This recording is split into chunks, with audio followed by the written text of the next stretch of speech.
Oh my God, it's the coolest thing ever. Hey guys, have you heard of Goldbelly? Well, check this out. It's this amazing site where they ship the most iconic, famous foods from restaurants across the country, anywhere nationwide. I've never found a more perfect gift than food. They ship Chicago deep dish pizza, New York bagels, Maine lobster rolls, and even Ina Garten's famous cakes. Seriously. So if you're looking for a gift for the food lover in your life, head to goldbelly.com and get 20% off your first order with promo code GIFT.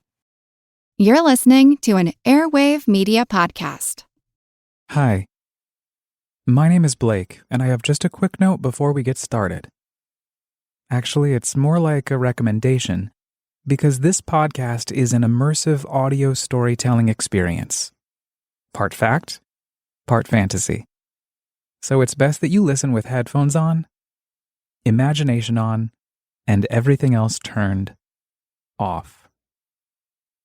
Welcome to Abandoned, the All-American Ruins podcast. Truly a colorful state, not just for the people who live there, but for the people who come there from all over the world. We know you're going to enjoy our story as we take you to Colorado.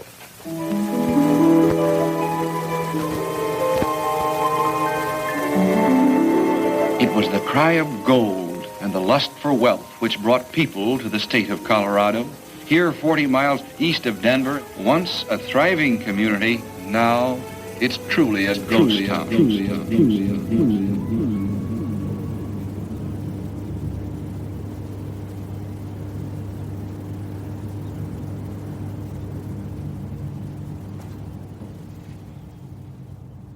I stand very still, one ear facing the plains, the other leaning into the darkness of the stadium. A red bucket, strung up by a short rope, basks in the Colorado October sun, swinging back and forth ever so gently, in tempo with the emboldened wind as it strokes the fields of soil and wheat stretching as far as I can see through the broken glass surrounding the abandoned grandstand. I think I should leave now. It's the first visit to an abandoned space where I feel genuinely fearful. And now it's time to go. I know I heard something. Because the last thing I want is to get in trouble.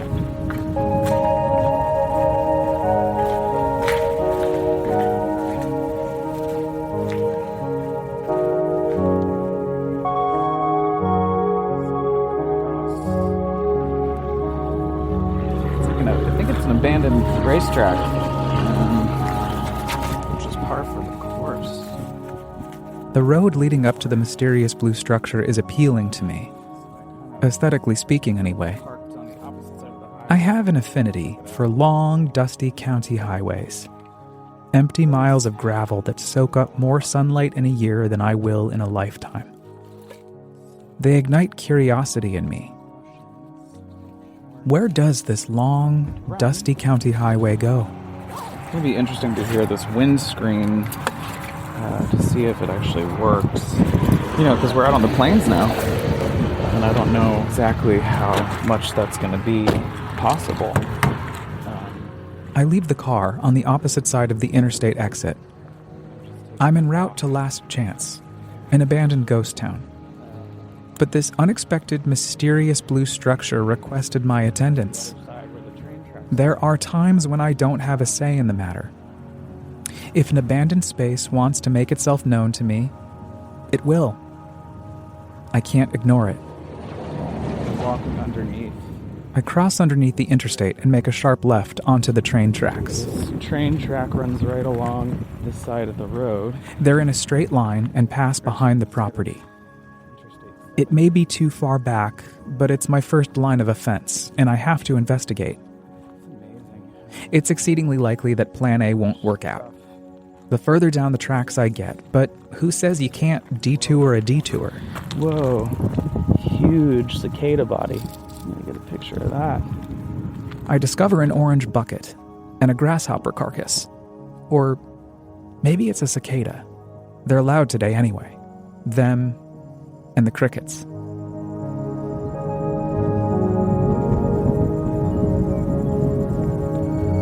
Love the sound of the birds. I backtrack to the long, dusty county highway. I notice a blue pickup truck, fresh off I-70, start to parade down the road. I hold very still and watch it head towards, then away from the vacant, unexpected, mysterious blue structure. I exhale and pick up the pace. They're not unclear about trespassing, but they're also not doing much to enforce it. I do decide, however, not to try and enter the adjoining house. It feels like a bad idea. If you look hard enough, you can always find them. Parked on a lonely road, just looking for trouble. And trouble is there, all right. Especially if you're the sharp one. The guy or gal who doesn't have to listen to your parents' good sense or follow the rules, because you're smart enough to beat the game and take care of yourself. Men like this make a practice of lurking and to prey on young people who don't know any better than to be there. Sometimes the victims are lucky, but not this time.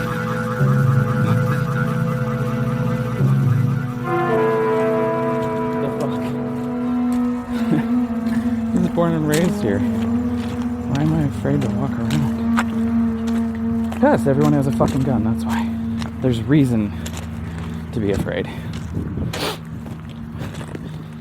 There's every reason to be afraid. I pass between two concrete roadblocks and a swivel desk chair, drunkenly hanging outside the gates of the overgrown parking lot.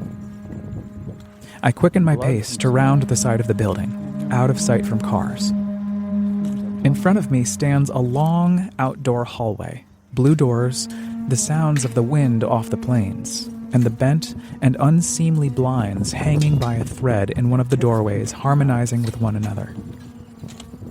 There's something about the noise of open space that pleases my ear considerably. It incites instant ecstasy of body, a spine-tingling, coma-inducing sonic experience that melds my skin and muscles and eardrums together, pulsating electricity through one another, providing a feeling of weightlessness, the closest I ever get to legitimate relaxation outside of actual sleep. I stare out across the overgrown Greyhound racetrack, once embedded into the cultural narrative of this particular region in Colorado. Now, a symbol of human evolution, of breaking outdated traditions in the name of animal rights, of another capitalistic venture come and gone in the blink of an eye. The Greyhound Protection Act. It would ban greyhound racing, which is still happening in 3 states, and gambling in the U.S. on greyhound tracks anywhere. From 1971 to 2010, the racetrack operated out of Byers, Colorado in Arapahoe County, in many different forms, including Colorado Motorsports at the end of its tenure. For nearly 40 years, thousands of visitors sat in the green, yellow, and orange stadium seats, sweeping down towards a once manicured track. Now just dirt and dust and the echoes of greyhound dogs stampeding and ATVs racing around and around the track. And now, it's empty. At least, I think it is. There is a house, ranch style, and there are 2 campers out in front of it, which always potentially means that trouble could be coming your way. Learn the ways to discourage the intruder. Noise is the intruder's greatest enemy.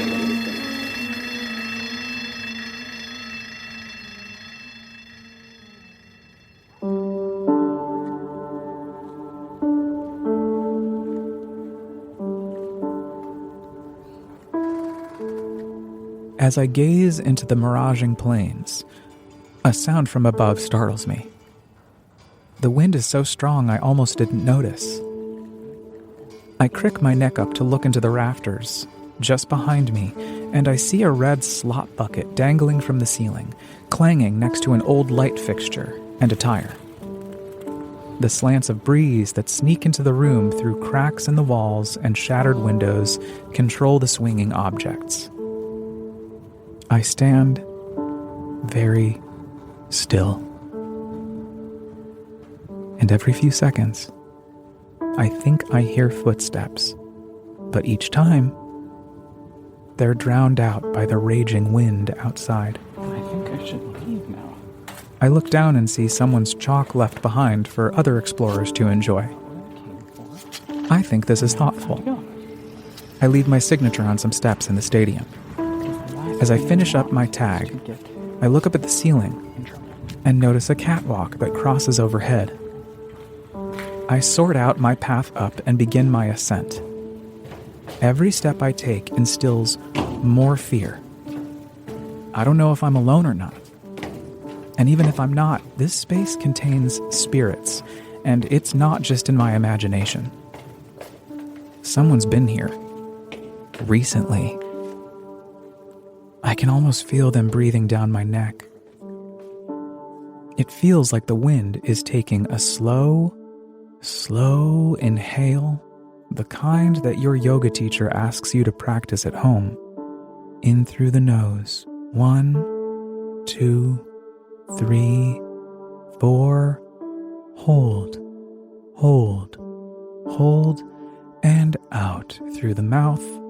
1, 2, 3, 4.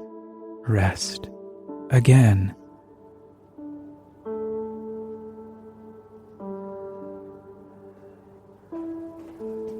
I approach the catwalk. It's much slimmer than I realized. I work my way across, glancing down to see the sea of stadium seats below. Empty, but filled with the echoes of stories across space and time. I reach a concrete overlook at the end of the catwalk and walk right up to the glass. The planes.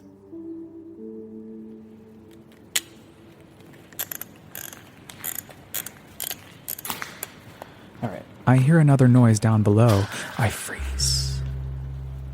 Wind. Hold still. In through the nose. 1, 2, 3, 4. Really time to leave now. I scurry back downstairs, passing a tipped-over shopping cart, a not open sign, a podium, and a blue ticket booth shoved underneath a concrete and metal staircase. And for a moment, I think I see a ghost of me working at a box office in Times Square before I decided to leave New York City for good back in 2017. But it's only my muddled shadow. This was a shorter visit than I'd hoped for, but something feels off. I have to listen to my gut these days. It's the only method of survival. The two gunmen who went on the area around the store claimed that he met the shooter as he was exiting the supermarket the day before the shooting, and that Peyton Gendron told him from the hospitals we're hearing that there are at least 20 now dead after a church shooting in the Dallas-Fort Worth region of North Texas, according to news. The shooting took place at the two separate locations in downtown Orlando, Florida, on Friday morning. To get me, somebody would have to shoot through the fake news. And I don't mind that so much. I've never felt more unsafe living in the United States than I do now. I remind myself that I'm in an open carry state with the flimsiest of firearm safety laws. The state that sparked a decades-long battle between the NRA and the rest of the country, 61% of whom, according to Pew Research, want common-sense gun laws. I could get shot here.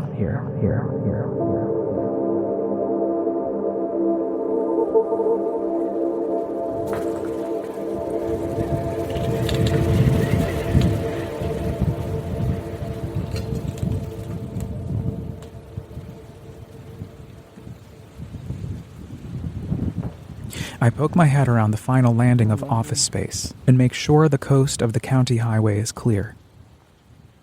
I quickly make my exit, stopping briefly to photograph a bulldozer sitting off the side of the parking lot entrance. It's small, has the number 463 pasted on the side, and I like it. I wonder who left it here. The building is pretty big considering that we're in the middle of nowhere. I glare up at the sun, shielding my face from the fierce rays that tumble down onto my face. As I pass between two concrete roadblocks, I exchange glances with the drunken swivel desk chair, still hanging around the gates of the overgrown parking lot. I look back at the sky and imagine how big it is, which makes me feel a little too close to God, so I back off. I close my eyes as the sound of the planes carries me up and over the blockade and back onto the long, dusty county highway, where I keep my back turned to the space like Sodom and Gomorrah, passing a sign that says Junction Colorado 40, Junction Interstate 70. Even if I wanted to, I couldn't look back. My eyes have been captured by the sight of the plains, stretching north, up, and away, towards the other side of the world.